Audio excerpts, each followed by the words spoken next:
Hi అండి. అందరికీ నమస్కారం అండి. ఫ్రెండ్స్, మనకి ఇప్పుడిప్పుడే మరొక లేటెస్ట్ అప్డేట్ అయితే రావడం జరిగిందండి. అది కూడా రాజకీయ పార్టీలకు ఎలక్షన్ కమిషన్ ఈసీ హెచ్చరిక అంటూ మనకొక లేటెస్ట్ అప్డేట్ అయితే వచ్చిందండి.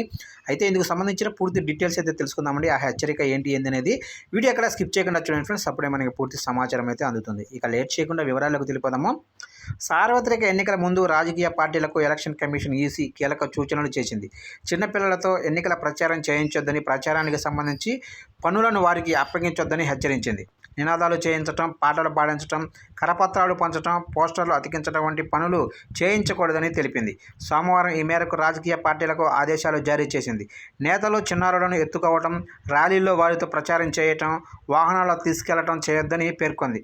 ఎన్నికల సంబంధిత పనులు, కార్యకలాపాల్లో చిన్నారులను చేర్చుకోవద్దని ఎన్నికల అధికారులకు కూడా ఈసీ ఆదేశాలు జారీ చేసింది. బాల కార్మిక చట్టాలు సరిగ్గా అమలయ్యేలా చూడాల్సిన బాధ్యత జిల్లా ఎన్నికల అధికారులదేనని వెల్లడించింది. ఈ నిబంధనలను ఉల్లంఘిస్తే కఠిన చర్యలు తప్పవని ఈసీ హెచ్చరించింది. విచారణే మొత్తం మీదుగా రానున్న ఎన్నికల దృష్టిలో ఉంచుకొని ఈసీ సంచలన ప్రకటన అయితే చేసింది అన్ని రాజకీయ పార్టీలకు కూడా. అయితే చిన్నపిల్లలతో ఎన్నికలలో నినాదాలు చేయించడం, పాటలు పాడించడం, కరపత్రాలు పంచడం, పోస్టర్లు అతికించడం వంటి పనులేవి అప్పగించొద్దని చెప్పింది.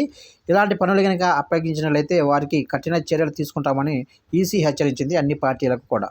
చూశారు కదండి. అప్డేట్స్ నచ్చినట్లయితే లైక్ చేయండి. ఇలాంటి ముఖ్యమైన అప్డేట్స్ కోసం ఇప్పుడే మన ఛానల్ని సబ్స్క్రైబ్ అయితే చేసి ఫాలో చేయండి ఫ్రెండ్స్.